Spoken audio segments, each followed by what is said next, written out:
దేవోక్తి. దేవుని మాట లేకపోదట జనులట కట్టు లేక తిరుగుతారు.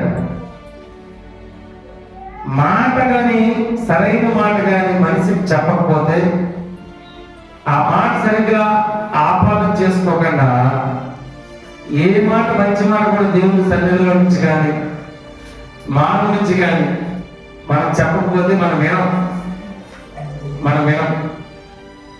ఒక మాట చెప్తాను.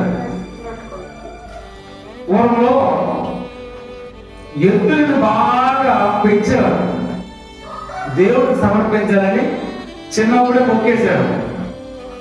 మేము కూడా మరి పూజలు చేస్తున్నప్పుడు ఆ కొండ మీదకి వెళ్ళాలని చెప్పేసి సింహాద్రపానికి ఇవ్వాలని చెప్పేసి పుట్టిన తొలిచూలు ఓడిపోయింది మొక్కేవారు. అది ఏం చేసేది, ఒక 4-5 సంవత్సరాలకి బాగా బలపుష్టిగా తయారయ్యేది. ఎలాగ బలపుష్టిగా తయారయ్యేది అంటే ఇక్కడ దేవుడి వాక్యం సెలవిస్తా ఉంది, దేవోక్తి లేని ఎడల జనులు పట్టులేక తిరుగురు. జనులు పట్టులేక కట్టలేక తిరుగుతారు. దేవుడి మాట లేకుండా మనిషి ఎవరైతే తిరుగుతాడో, దేవుడి సన్నిధికి రాకుండా ఏ మనిషి అయితే అటు ఇటు నడుస్తాడో, ఆదివారం దేవుడి సన్నిధికి వెళ్ళాలి, దేవుడి సన్నిధిలో ఆశీర్వాదం ఉంటుంది. దేవుడి సన్నిధికి వెళ్ళాలంటే ఆలోచన లేక దేవుడి సన్నిధికి తిరుగుతాడు. అలాంటి వాడట కట్టు లేక తిరుగుల వారితో సమానం. దేవుని స్తోత్రం. మేము కూడా అన్నమాట. ఈ కోడిపోయింది ఏదైతే తొలుసులుగా పుట్టినండి యావపోయింది మగని, ఈ మగనాన్ని మా సైడ్లో కోడిపోయి అన్నారు. ఆవుపోయి అంటే చిన్న ఆర్ది, కోడిపోయి అంటే మగని. ఈ కోడిపోయి ఏం చేసేవారంటే చిన్నతనంలోనే మొక్కేసి వదిలేస్తారు. దానికి కట్టు లేదు, దానికి కట్టాలని సాగదు. ఎందుకంటే అది ఏ చేతులు వేసేసినా సరే తనందరూ ఆ కోరికలు తప్పగానే దాన్ని పట్టణంగా చేసేవారు కాదు. ఎందుకంటే అది దేవుడికి సమర్పించింది. అర్థమైందా? అది దేవుడికి సమర్పించింది. మేమేదైతే మొక్కమో ఆ మొక్కు పెడుతున్నటువంటి ఆ ఆవు పోయి సింహాచలం కొండ మీద తీసుకుని వెళ్ళాలి కాబట్టి దాన్ని ఏం చేసేవారు, మొక్కేసి వదిలేసేవారు. అది ఆంబోతులకు తయారవుతుంది. ఆంబోతులా తయారవడం అంటే ఎలాగా, మరి కట్టు లేదు. అది ఏ గుడ్డులోకి వెళ్ళి ఏ బడిలోకి వెళ్ళి మేసుకోవచ్చు. దానికి ఆ స్వాతంత్రం లేదు కదా, అది దేవుడికి సమర్పించినది. అది తిరుగుతూ ఉంటారు. దాని రీతిగానే మనిషి కూడా మనిషి కట్టలేదు అనుకో, దేవుడు మాట్లాడేది మనిషి కూడా ఆంబోతులా తిరుగుతాడు భూమి మీద. అది దేవుడు అంటే భయం లేదు ఆ ఆంబోతుకి, దేవుడు అంటే భక్తి లేదు ఆ ఆంబోతుకి, దేవుడు అంటే కనీసం శ్రద్ధ లేదు ఎవరికి, ఆంబోతులకు ఎప్పుడైతే తిరుగుతాడో వాడంటే భక్తి లేకుండా తిరుగుతాడంట. ఎక్కడొక్కడ ఏదో పాపంలో పడిపోయి సాతానుగానికి దొరికిపోయి తద్వారా మరణానికి వెళ్ళిపోతుంది. ఈ ఆంబోతు కూడా మేము కూడా అలాగే పెంచేవాళ్ళం.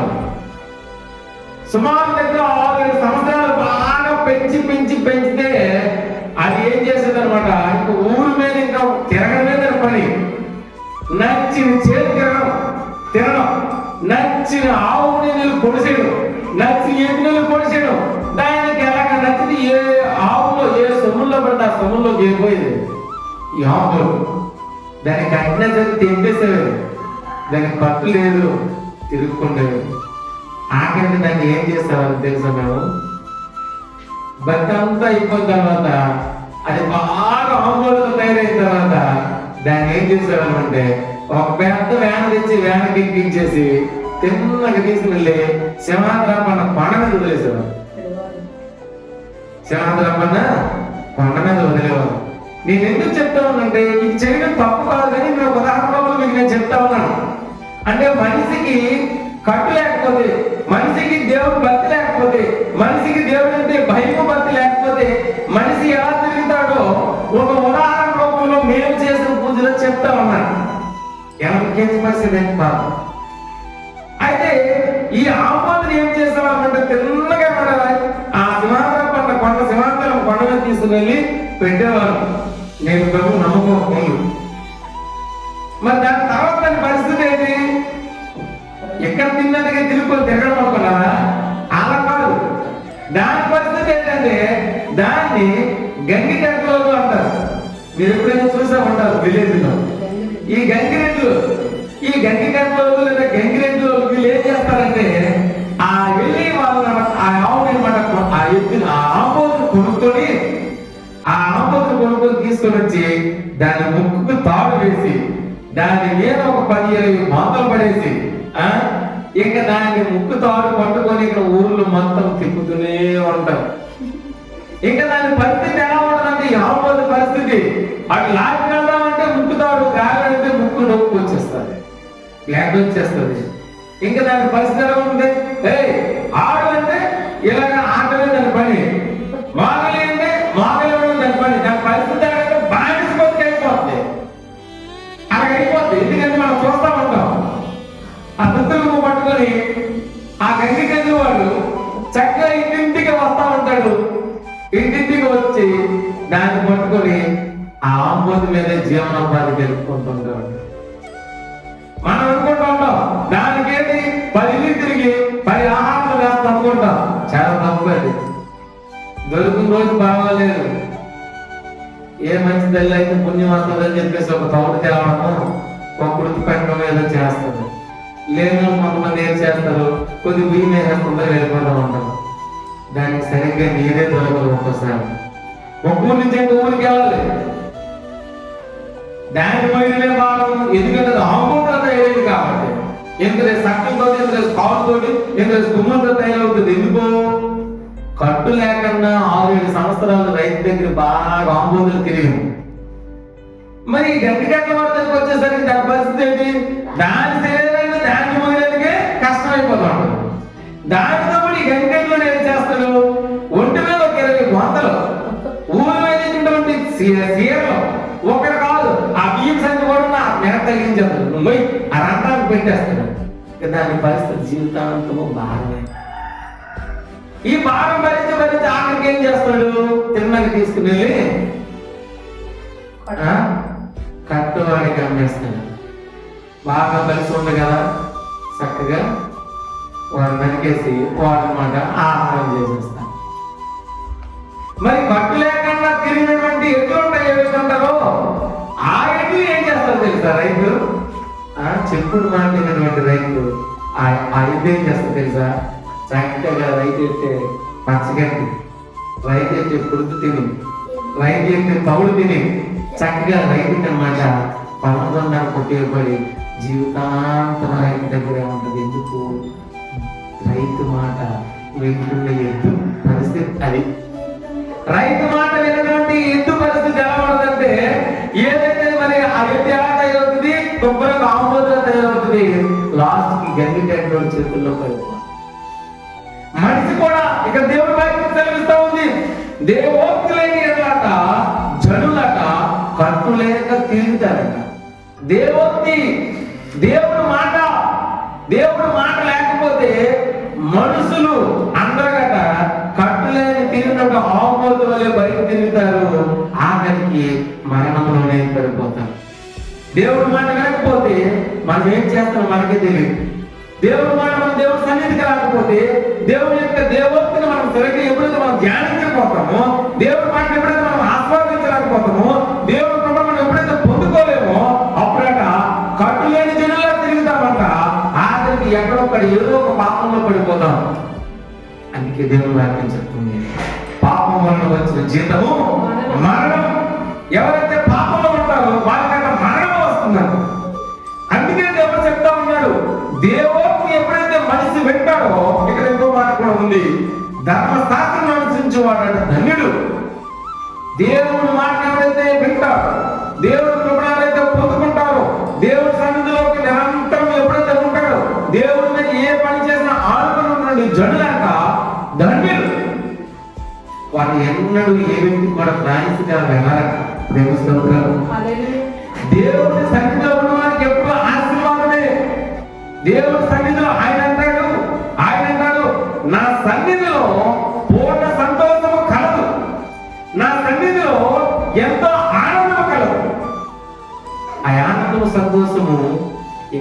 కాదు, నీవు చనిపోయిన తర్వాత కూడా పరలోకంలో కూడా నువ్వు ఆ సంతోషాన్ని చూస్తావు. మనిషి మాత్రం ఏం చేస్తా ఉన్నాడు తెలుసా? తన నచ్చిన రీతిగా తిరుగుతూ ఉన్నాడు. తనకు ఆ బోర్డు ఎలాగైతే ఆ గంగిటెండ్ల వాడి చేతిలో పడిపోతుందో, మనిషి కూడా చిన్నగా వెళ్ళి సాతాను చేతుల్లో పడిపోతా ఉన్నాడు, ఆత్మలో పడిపోతా ఉన్నాడు. ఒకసారి దేవుని వాక్యం సాగిస్తుంది. 10వ చూద్దాం. దేవుడు ఎలాంటి వాడు, ఆయన మనల్ని ఎలా రక్షించాలనుకుంటున్నాడు, ఆయన ఎలాంటి దేవుడు ఒకసారి మనం చూద్దాం. యెషయా గ్రంథం 41:10 చదువుదాం. నీవు నా దాసుడు అనియు నేను నిన్ను ఉపేక్షింపగా ఏర్పరచుకొంటినని నేను నీతో చెప్పి ఉన్నాను, నీకు తోడై ఉన్నాడు. చూసారా, ఆయన అంటున్నాడు నీవు నా దాసుడు అని, నేను నిన్ను ఉపేక్షిస్తున్నానయ్యా. ఎవరైతే దేవుడు సన్నిధికి వస్తారో దేవుడు అంటున్నాడు, ఓ నా ప్రియ బిడ్డ, నీవు నా దాసుడివి, నేను ఉపేక్షిస్తున్నాను నిన్ను, నేను నిన్ను తోడై ఉన్నాను, నీకు నేను నిన్ను ఆదరిస్తూ ఉన్నానని దేవుడు చెప్తా ఉన్నాడు. ఇంకా చదవను. భయపడకము, నేను దేవుడినై ఉన్నాను, దిగులు పడకము, నేను నీకు బలపరుతును, నీకు సహాయం చేయువాడను నేనే. ఎవరు సహాయం చేస్తారండి? మానవుడు ఏం చేస్తా ఉంటాడంటే, నా స్నేహితులు సహాయం చేస్తాడేమో అనుకుంటాడు, నా బంధువులు సహాయం చేస్తాడేమో అనుకుంటాడు, నా తోబుట్టువులు సహాయం చేస్తాడేమో అనుకుంటాడు. కానీ సహాయం అంటే ఎక్కడి నుంచి రావాలి? దేవుడి దగ్గర నుంచి రావాలి. అందుకే ఆయన అంటున్నాడు, నువ్వు భయపడకు, దిగులు పడకు, నీవు నా సన్నిధిలో ఉన్నావు కనుక నేను తోడై ఉన్నాను అంటున్నాడు ప్రభు. ఆయన ఎంత గొప్ప దేవుడు తెలుసా? ఆయన సహాయం చేసే దేవుడు అంట. చదవమా, కంటిన్యూ చెయ్యి. నీతి అను నా దక్షిణ హస్తము నిన్ను ఆదుకొనెను. దేవుడి స్తోత్రం. నీతి అను నా దక్షిణ హస్తం. మానవుడు సూర్యుని వైపు చూస్తా ఉన్నాడు. ఉదయాన్నే లేచి పూర్వీకులు సూర్య నమస్కారం చేసేవారు. ఉదయాన్నే లేచి పూర్వీకులు సూర్య నమస్కారం ఇప్పుడు కూడా అనేక మంది మరి హిందూ సహోదరులు చేస్తా ఉంటారు. సూర్యుని వైపు చూసినప్పుడు దక్షిణ హస్తం అంటే దక్షిణ వైపు ఏ చేయండి? కుడి చేయండి. ఏ చేయండి? కుడి చేయండి. నా దక్షిణ హస్తము నీకు తోడై ఉన్నదని దేవుడు చెప్తా ఉన్నాడు. ఒకసారి కీర్తన గ్రంథం 63 ఒకసారి మనం చదివినట్లయితే, కీర్తన గ్రంథం చదివాం 63 వచ్చాయి 7 ఒకసారి మనం చదివినట్లయితే, నీవు నాకు సహాయకుడవై ఉంటివి, నీ రెక్కల చాటున శరణుజొచ్చి ఉన్నాను, ఉత్సాహధ్వని చేసేదను, నా ప్రాణము నిన్ను అంటి వెంబడించి ఉన్నది, నీ కుడి చెయ్యి నన్ను. దేవుని స్తోత్రం. ఏ కుడి చెయ్యి? నీ కుడి చెయ్యి. దేవుని యొక్క కుడి చెయ్యట మానవ ఆదుకుంటదంట. దేవుని స్తోత్రం. మానవ సూర్యునికి ఎలాగ దండం పెడతా ఉన్నాడు. అయితే మానవ సూర్యునికి ఎదురుగా సూర్యపుత్రునికి దండం పెడుతున్నప్పుడు దక్షిణ హస్తము తోడైనట్లుగా దక్షిణ హస్తాన్ని దక్షిణ వైపు ఏం చేయాలంటే కుడి చేయి. దేవుని స్తోత్రం. ఈ కుడి చేయట మానవునికి తోడై ఉన్నదంట. అందుకే అంటున్నాడు, నువ్వు భయపడకు, నువ్వు దిగులు పడకు, నేను నిన్ను ఆదుకున్న దేవుడిని, నేను నిన్ను ఆశ్రయించే దేవుడును, నేను నిన్ను బలపరిచే దేవుడును, నేను నీకు సహాయం చేసే దేవుడిని ప్రభు చెప్తా ఉన్నాడు. అందుకే అవిధి భక్తుడు చెప్తా ఉన్నాడు, నీ కుడి చెయ్యి నన్ను ఆదుకుంటున్నాను. ఆయన నువ్వెంత గొప్ప దేవుడు. ఆయన అంటా ఉన్నాడు, నీవు నాకు సహాయకమై ఉంటుంది. దేవుడే సహాయమైంది రాజే చెప్తా ఉన్నాడు. కానీ మానవుడు ఏం చేస్తా ఉన్నాడు? మనుషులు సహాయకులు అనుకుంటా ఉన్నాడు, తోబుట్టువులు సహాయకులు అనుకుంటా ఉన్నాడు, బంధుమిత్రులు సహాయకులు అనుకుంటా ఉన్నారు. కానీ దేవుడే సహాయకుడై ఉన్నాడంట. దేవుని సహాయం మనం పొందుకోవాలనుకుంటే మనం ఏం చేయాలంటే దేవుని సన్నిధిలో మనం ఉండాలి. అందుకే ఇక్కడ ఉంటుంది, దేవోక్తి లేని ఎడల జనులు కట్టులేక తిరుగుతారు. దేవోక్తి ఎక్కడ జరుగుతుందండి? దేవుడు మాటలు ఎక్కడ జరుగుతాయి? దేవుడు పాటలు ఎక్కడ జరుగుతాయి? దేవుడు వాక్యం ఎక్కడ జరుగుతుంది? దేవుడి సన్నిధిలో జరుగుతుంది.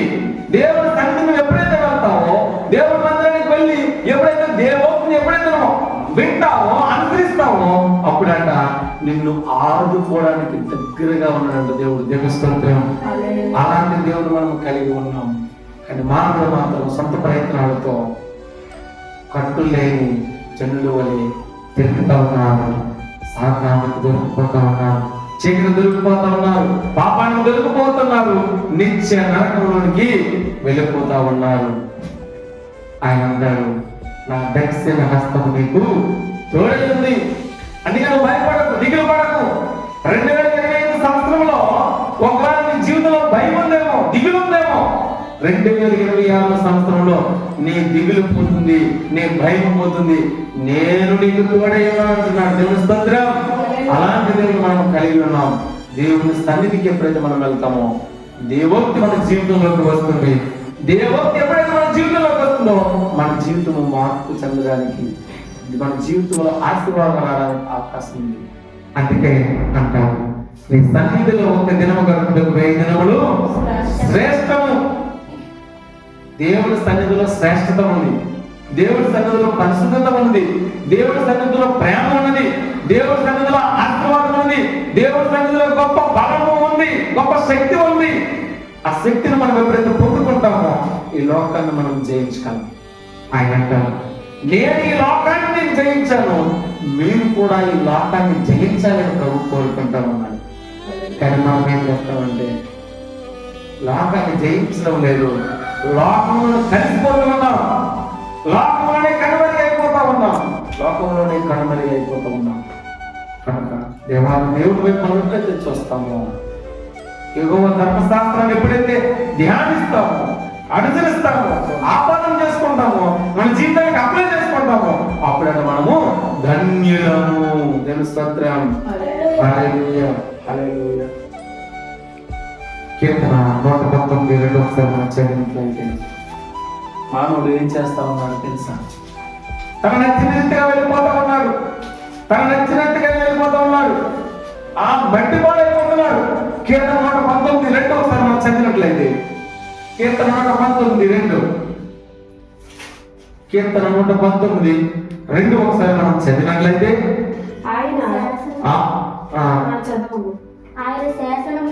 ఆయన శాసనములకు గైకొనుచు పూర్ణ హృదయముతో ఆయనను వెదుకువారు ధన్యులు. అంతేనా? చూసారు. అలాగే కీర్తన 39 ఒకసారి మనం చదవాలి. 39 ఆయన శాసనాలు ఎవరైతే గైకొంటారో, ఆయన మాట ఎవరైతే వింటారో, ఆయన మాట ఎవరైతే అనుసరిస్తారట, వాళ్ళ జీవితాలు ధన్యమవుతాయంట. వాళ్ళ జీవితాలు ధన్యమవుతాయి. దావీదు భక్తులు చెప్తా ఉన్నాడు, దేవా నా దేవా, నేను నీ బలమును కోరుకుంటా ఉన్నాను, నా బలము కాదు. గొర్రెలు కాస్తా ఉన్నాడు, ఒకేసారి శ్రమం, ఒకసారి ఎలుగుబంట్లు వచ్చి గొర్రెల మీద పడిపోతా ఉంటే దవడలో 2 చేతులు పట్టుకొని ఇరిసేసాడంట. దేవుని స్తోత్రం. అది దావీదు బలము కాదు, అది దేవుని బలము. సింహాల నోటి నుంచి చీట్ చేసినట్లుగా, ఎలుగుబంట్లు కోరలు పీకేసినట్లుగా దావీదు బలం ఎక్కడి నుంచి వచ్చిందంటే అది దేవుడి దగ్గర నుంచి వచ్చింది అంటున్నాడు. అందుకే దేవా దేవా, నా బలము నాది కాదు, నీవే నన్ను పట్టుకొని నడిపిస్తున్నావయ్యా అంటున్నాను. కానీ మానవుడు ఏం చేస్తామన్నాడు ఒకసారి మనం చూద్దాం. కీర్తన 39 మన్ను నిన్ను స్తుతించునా, నీ సత్యమును గూర్చి వివరించునా. చూసారా, మానవుడు ఏం చేస్తామన్నాడు? ఇక్కడ భక్తులు చెప్తారు, నా బలము నాది కాదు, నీది, నా శక్తి నాది కాదు, నీది, నాకున్న సమస్తము నాది కాదు, నీది. కానీ మానవుడు వెలుగా తిరుగుతా ఉన్నాడు. మట్టిని దేవుడు అనుకుంటున్నాడు, సృష్టిని దేవుడు అనుకుంటున్నాడు. కానీ ఇక్కడ దావీదు భక్తులు చెప్తా ఉన్నాడు, మొదట నిన్ను స్తుతించిన ప్రశ్న, నీ సత్యముల గురించి అది వివరించిన. చాలా మంది దేవుడి సన్నిధిలో వివరణాత్మకమైనటువంటి స్థుతి లేదు, దేవుని సన్నిధిలో పెద్ద పెద్ద సంఘాలలో స్తుతి లేదు. చిన్న చిన్న సంఘాల్లో ఉన్నటువంటి ఆనందము, సంతోషము పెద్ద పెద్ద మందిరాల్లో లేకపోవడానికి ప్రధాన కారణం ఏంటి తెలుసా? దేవుడి మాట నిర్లక్ష్యం, దేవుడి పాట నిర్లక్ష్యం, దేవుడి వాక్యం నిర్లక్ష్యం. ఎందుకంటే మంద పెరిగిపోయింది, మనుషులు పెరిగిపోయారు, 100 మంది సంఘస్థులు అయిపోయారు. ఆ కాపరికి ఎలా ఉంటుందంటే హాయిగా ప్రశాంతంగా నిద్రపోతారు. ఎవరు ఏ పాట పాడతారో తెలియదు, ఎవరు ఎలా ఆరాధన చేస్తారో తెలియదు. కొన్ని సంఘాలు, అన్ని సంఘాలు నేను అనలేదు, కొన్ని సంఘాల పరిస్థితి అలానే ఉంది. దేవుని స్తుతించాలి. దేవుడు ఆయన కీర్తన గ్రంథంలో మాట ఉంది, యెహోవాను స్తుతించుట మంచిది, యెహోవాను స్తుతించుట మంచిది. కానీ స్తుతి లేని సంఘాలుగా అయిపోతా ఉన్నాయి. ఆయన స్తుతించాలి, ఆయన స్తుతులకు పాత్రుడు, ఆయన స్తుతులపై ఆయన దుర్గమును స్థాపించు దేవుడు ఆయన. కానీ దేవుని సన్నిధిలో స్తుతి తక్కువైపోతా ఉంది, శుద్ధి ఎక్కువైపోతా ఉంది. పొగడతాం, ఒక 10 మంది ఎంప్లాయీస్ ఉన్నారంటే పొగడతాం. ఎంప్లాయీస్ పొగడాలి, ఎంప్లాయీస్ ద్వారా వచ్చినటువంటి వారిని పిండుకోవాలి, తాగాలి. కానీ దేవుని సన్నిధిలో ఏముండాలి? స్తుతి ఉండాలి. ఆ స్తుతుల పైన ఆశీర్వాదం యేసయ్యని స్తుతించడంటే ఎంతో ఇష్టం ఆయనకి. దావీదు, మీకు విషయం తెలుసా? చాలా మంది అనుకుంటారు, ఓ కేకలు వేసుకుని ఆరాధన స్తుతి ఎందుకు ఇలా చేస్తున్నారు అనుకుంటారు. పిచ్చోళ్ళు. మందిరంలో దేవుని ఆరాధన చేసుకుంటూ దేవుని యొక్క మరి స్వామి పట్టుకొని దేవుని యొక్క పరిశుద్ధాత్మ తోడుగా అద్భుతమైన రీతిలో దేవుడు ఆరాధన నడిపిస్తున్నప్పుడు ఎందుకయ్యా అది అరుస్తాడు, ఎందుకయ్యా అంతకంటే పాట పాడతాడు. నెమ్మది పాట పాడించండి, నెమ్మది. దేవుని సన్నిధిలో వచ్చినప్పుడు స్థుతించినప్పుడు ఆ ఆనందం ఎలా ఉంటుందో తెలుసా? క్రొవ్వు మీద జరుగుతున్నట్లుగా నాకు సంతోషం జరుగుతుంది. దావీదు భక్తుడు చెప్తా ఉన్నాడు, నువ్వెవరయ్యా దేవుని సన్నిధిలో ఆరాధన చేయడానికి? దావీదు భక్తుడు ఆరాధన మందసం పట్టుకొని ఆరాధన చేసుకుని పరుగులున్నప్పుడు మేలున్నటువంటి స్త్రీ చూసి ఏమన్నది? పిచ్చోళ్ళ ఉన్నాడు అనేసరికి ఏమైంది? గొడ్డలైపోయింది. జాగ్రత్త. దేవుడి సన్నిధిలో స్తుతిస్తున్నప్పుడు, దేవుడి సన్నిధిలో పాట పాడుతున్నప్పుడు, దేవుడి సన్నిధిలో ఆరాధన చేస్తున్నప్పుడు, అది ఎలాంటి వ్యక్తి అయినా, అది పెద్ద సింగర్ అయినా, నార్మల్ సింగర్ అయినా ఎప్పుడు కూడా అవహేళన చేయకూడదు. దేవుడి వాక్యం చదివిస్తా ఉంది, నా మాట అగ్నివంతుడి కాదా? నా మాట అగ్నివంతుడి. చేయకూడని పనులు ఎవరైనా చేస్తే కబద్ద దేవుడు ఊరుకోడు. జాగ్రత్త. పట్టణం నాశనం అయిపోతా ఉంది. పరుగులంటున్న వాళ్ళందరూ కూడా వెనక్కి తిరగొద్దు అన్నారు. వెనక్కి తిరిగి చూసింది ఎవరు? ఉప్పు స్తంభం అయిపోయింది, స్తంభం అయిపోయింది. దావీదు భక్తుడు నాట్యం చేసుకుంటూ వస్తా ఉన్నాడు. బట్టలు ఎక్కడిపోతానే తెలియదు, పరవశించిపోతున్నాడు. దేవా నా దేవా అని చెప్పేసి మంటసాన్ని పట్టుకొని రాజ్యంలోకి వస్తున్నప్పుడు తన భార్య మీద చూసి పిచ్చోళ్ళ ఉన్నాడు దావీదు. ఎలా స్థుతిస్తున్నాడు, ఎలా గెంతుతూ, ఎలా నాట్యం ఆడుతున్నాడు, ఎలా నాట్యం ఆడుతున్నాడు, ఎలా గెంతుతూ ఉన్నాడు, ఎలాగ చూడు. చూసారా?